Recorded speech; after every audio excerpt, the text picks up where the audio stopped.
Hey YNR fans! Welcome to YNR Trends, your young and the restless updates, shocking spoilers, and all the drama. So grab your coffee, hit that subscribe button, and let's dive right into Genoa City's hottest gossip. When Jill arrived in Nice, the sun was just beginning to dip low across the water, painting the sky in strokes of gold and pale lavender, and the sound of the sea mixed with the muffled noise of tourists wandering along the promenade. Kane hadn't expected her to come, not here, not after everything that had been said and done in Genoa City, but there she was, standing with her familiar air of control and elegance that never seemed to fade no matter how far time carried them. He froze when he saw her, because in that single moment, every memory of their complicated bond washed over him, her fierce protection, her cold disappointment, the rare moments of warmth, and the sharp words that had cut him deeper than he ever wanted to admit. He realized he was holding his breath, because when Jill came with purpose, she rarely came empty-handed. Her eyes found his, and there was something almost fragile in them, a glimmer of sorrow that didn't belong to the Jill he remembered, the Jill who always had a sharp answer ready and who never let her guard down for anyone. He stepped closer, unsure of what to say, but before he could form a word, she broke the silence, her voice carrying a weight that made his chest tighten. "Kane, we can't keep running from the truth," she said quietly, almost as if she feared someone else might hear. "I came here because I can't carry it anymore." Kane's heart pounded, his mind racing through possibilities. What truth? What had she been keeping from him?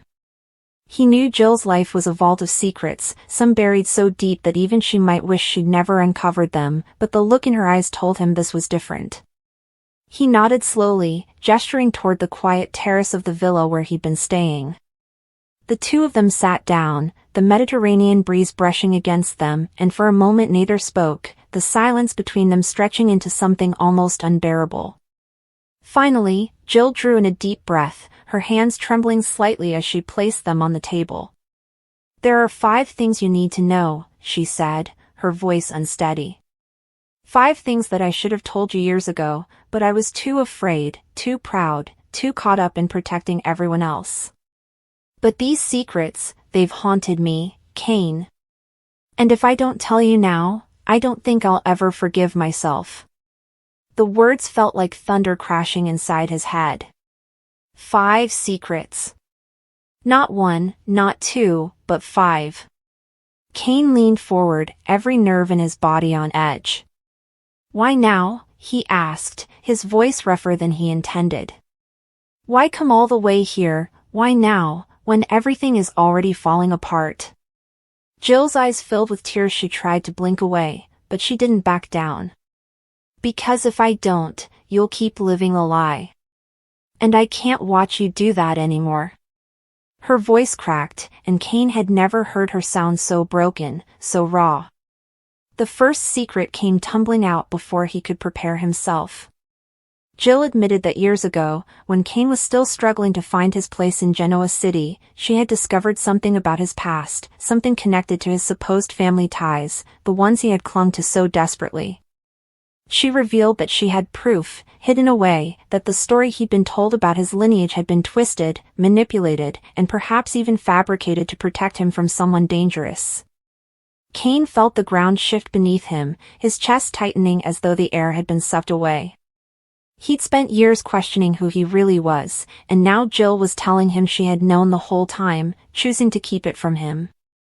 His voice trembled with anger. "You let me walk around half a man, searching for answers, while you sat there with the truth?" Tears slid down Jill's cheeks as she whispered, "I thought I was protecting you. I thought if you knew everything, it would destroy you." The second secret cut even deeper. Jill confessed that she had once struck a deal with someone Kane thought he could trust, someone who had been in his life when everything seemed to unravel. She had bargained behind his back, offering favors, promising silence, all to keep him from facing a scandal that might have ruined him at the time. But in doing so, she admitted, she had tied his future to a man who never had his best interests at heart. The betrayal hit Kane like a knife. He felt anger surge through him, hot and sharp, because every struggle, every time he had doubted himself, suddenly seemed laced with Jill's choices. She reached across the table, desperate to bridge the space between them, but Cain pulled back, shaking his head. "You played God with my life," he said bitterly. "You decided who I should trust, who I should fear. Do you know what that did to me? Do you even care?" "I care more than you'll ever know," Jill whispered, her voice cracking. "I did it because I loved you, Cain. Because I thought it was the only way to keep you safe." Cain stood abruptly, pacing the terrace as his emotions swirled. The secrets were only beginning, and already they had begun to dismantle the fragile foundation he had built for himself. He turned back to her, his eyes burning with pain. "If those are just the first two, Jill, I don't know if I can survive the rest." Jill's voice trembled as she said, "That's why I'm here. To beg for your forgiveness. To tell you the truth, no matter how much it hurts." The gentle lapping of the Mediterranean against the sun-warmed pebbles of the nice shoreline provided a stark, almost cruel, contrast to the storm brewing inside the grand hotel suite overlooking the Baie d'Anjou.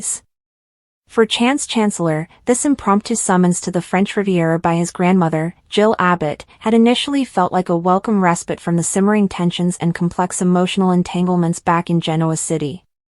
He had anticipated a brief holiday, perhaps a stern but familiar lecture about his life choices, followed by excellent wine and his grandmother's uniquely abrasive brand of affection.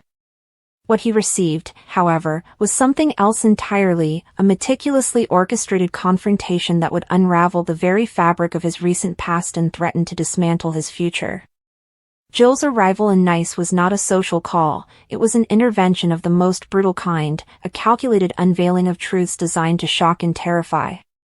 As she stood there, her posture as rigid and unyielding as the cliffs of the Corniche, she began to reveal not just one, but a series of devastating secrets, each one landing like a physical blow, leaving Cain breathless and scrambling for solid ground that seemed to disintegrate beneath his feet with every word she spoke. The first secret, delivered with the cold precision of a surgeon's scalpel, concerned the true nature of his financial salvation. Cain had believed, with a gratitude that had often felt like a lifeline, that his mother's generous and timely investment in Chancellor Winters had been a testament to her faith in him, a mother's unwavering support for her son's ambition and a desire to see him stand on his own 2 feet alongside his brother. Jill, her eyes holding his without a flicker of warmth, dismantled that belief completely. The money, she revealed, was never about faith or support. It was a transaction, pure and simple. A calculated move to extract him from his entanglement with the Newman family, and specifically, from his deep professional and personal ties to Victoria Newman. Jill had perceived that connection as a threat, a potential leak of family influence, a dilution of the Abbott-Chancellor dynasty, and a vulnerability she was determined to eliminate. The investment was a lever, a buyout of his loyalties. She laid bare the emails, the cold financial projections, the stark language that framed him not as a son to be nurtured but as an asset to be acquired and repositioned. The foundation of his professional rebirth, the source of his renewed confidence, was exposed as a lie, a purchase order masquerading as paternal pride. The shame was immediate and corrosive. He had not earned his place, he had been bought out of a situation deemed inconvenient, and every decision he'd made at Chancellor Winters since felt suddenly tainted and illegitimate. Before he could even process the full implications of this financial betrayal, Jill advanced, unveiling the second secret, which struck at the very heart of his personal life. She spoke of Lily Winters, his ex-wife, the mother of his children, the woman whose heart he had shattered with his infidelity and whose path he had believed was now firmly and happily aligned with Daniel Romolotti. Jill had, through means she left ominously vague, become aware of a lingering, unresolved connection between Lily and Cain. She had seen the glances that lasted a moment too long, the careful, almost painful politeness that masked a deeper, unspoken history. And she had acted. Jill confessed to having a private, and brutally frank, conversation with Lily. In this conversation, she didn't just suggest that moving on was for the best, she systematically outlined why a reconciliation with Cain would be a catastrophic error for Lily, for the children, and for the family's public image. She presented Kane's past mistakes not as human failings but as irrevocable character flaws, warning Lily that he was a liability, a man prone to weakness who would inevitably hurt her again. She framed her intervention not as malice, but as necessary protection for Lily and the grandchildren she adored. To Kane, it was an unforgivable violation. Jill had not just voiced an opinion, she had actively poisoned the well, ensuring that any fragile hope of a future reconciliation was extinguished before it could even flicker. She had manipulated the narrative of his most important relationship, painting him as a permanent villain in his own love story, and she had done so without his knowledge, forever altering his potential future without his consent. The third secret was perhaps the most cunning, and the one that revealed the true depth of Jill's manipulation. She turned her attention to his brother, Devin Hamilton. Jill had always been a master at perceiving and exploiting insecurity, and she had detected a faint but persistent thread of it in Devin regarding his partnership with Kane. Seizing upon this, she revealed that she had privately counseled Devin, reinforcing his position as the majority stakeholder and the true visionary behind Chancellor Winters. She subtly encouraged a more assertive, less deferential approach toward Kane, framing it as Devin stepping into his rightful role as leader and Kane accepting his place as the supportive, secondary player. She had, in essence, been quietly driving a wedge between the brothers, fostering a dynamic of competition and suspicion where there had once been solidarity. She made it clear that her loyalty was to the stability and supremacy of the company first, and that meant ensuring Devin's confidence was never undermined by Kane's more impulsive nature. This revelation was terrifying to Kane because it was so insidious. Every slightly terse exchange with Devin, every moment of friction he had dismissed as stress, now took on a new, sinister meaning. His partnership, his brotherhood, was being subtly orchestrated and manipulated from the shadows by his own mother. It meant he could never truly trust a word, a gesture, or a decision from Devin again, because Jill's influence had potentially tainted it all. The bedrock of his professional life was not just cracked, it was revealed to be built on a foundation of sand, constantly shifting according to Jill's secret designs. Then came the fourth revelation, the one that moved from the manipulation of the present to the rewriting of the past. Jill's voice, which had been cold and clinical, softened almost imperceptibly, but not with warmth, with a grim, devastating resolve. She began to speak of his father, the late Philip Chancellor III, and the carefully constructed narrative of his death that Kane had carried with him his entire life. Jill, seeing that Kane's own life was veering towards what she perceived as chaos, decided he needed a harsher, more motivating lesson from the past. She confessed that the story he knew, the tragic, almost noble struggle of a man battling his demons, was sanitized. She forced him to see the unvarnished truth, the depth of his father's weaknesses, the specific, humiliating failures, the devastating collateral damage of his actions that extended far beyond their family. She didn't just tell him his father was flawed, she meticulously detailed the wreckage, forcing Kane to confront a legacy of failure that was far uglier and more comprehensive than he had ever imagined. She told him this was not merely a history lesson but a warning. She was explicitly drawing a direct line from Philip's weaknesses to Kane's own mistakes, his infidelity, his impulsivity, his tendency to seek the easy way out. "You have his blood in your veins," she said, her words lacerating, "and you are repeating his history. I will not stand by and watch you destroy everything we have built, everything I have fought for, just as he nearly did." This was no longer just manipulation, it was a profound psychological assault. She was weaponizing his grief and his identity, telling him he was genetically predisposed to failure, that he was his father's son in the worst possible way, and that she viewed him not with a mother's love but with a CEO's terror of a repeating corporate and familial disaster. The fifth and final secret was the culmination of all the others, the key that locked the door on his freedom. Jill, having systematically broken down every pillar of his life, his career, his love, his family, his very identity, now revealed the mechanism of her control. She informed him that her interventions, her manipulations, her surveillance, were not over. They were permanent.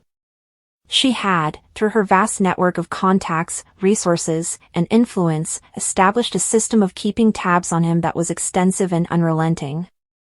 It wasn't just about business, it was about his personal associations, his finances, his movements. She knew about things he had done that he believed were utterly private. She mentioned names, places, dates, small, insignificant details that together formed a mosaic of total observation. The message was clear: there was no escape. There would be no more independent moves, no more secrets from her. If he deviated from the path she had now explicitly set out for him, a path of complete compliance with her vision for the family, she would not hesitate to use everything she knew to bring him back in line. The ultimate secret was that he was not, and never would be, truly free. He was a principal asset in the Abbott-Chancellor portfolio, and she was the majority shareholder of his life. The cumulative effect of these 5 secrets was catastrophic. The man who had walked into that suite, confident if a little wary, was utterly dismantled. The fear that gripped Kane was primal and multifaceted. It was the fear of irrelevance, knowing his achievements were not his own. It was the fear of eternal loneliness, knowing his most important relationship had been deliberately sabotaged. It was the fear of betrayal, knowing his own brother might be a pawn in their mother's game. It was the fear of his own DNA, the terrifying idea that he was destined to fail and cause pain. And finally, it was the fear of perpetual surveillance, the loss of any autonomy or private self. This was not the fear of a scolding, it was the fear of a man realizing his entire existence as a curated fiction controlled by someone else. And so, he broke. The arrogance, the charm, the defensive posture, all of it evaporated, leaving only a raw, terrified vulnerability. He didn't get angry. He didn't shout. He begged. He fell to his knees, not as a dramatic gesture, but because his legs would no longer hold him. The tears were not of sadness but of sheer, unadulterated terror. He begged for forgiveness not for anything he had done, but for whatever he might do, for the person she believed him to be, for the blood in his veins. He begged for her to see him as her son, not her project. He begged for a chance to prove her wrong, to escape the ghost of his father, to be free of her omnipresent gaze. "Please," he whispered, his voice shattered, "please, Mother, forgive me. Just tell me what to do. I'll do anything. Just don't give up on me." It was the surrender of a man who has lost every battle in a war he didn't even know he was fighting. He was begging for the very chains she had forged, because those chains were now the only thing he had left to hold on to. In that moment, Jill's victory was absolute. She had not just scared Kane, she had broken him, and in doing so, she had secured his compliance, but at a cost that was yet to be revealed, the complete and utter annihilation of trust between a mother and her son, a fracture that would send shockwaves through their lives long after the Mediterranean sun had set on the anguished scene in Nice.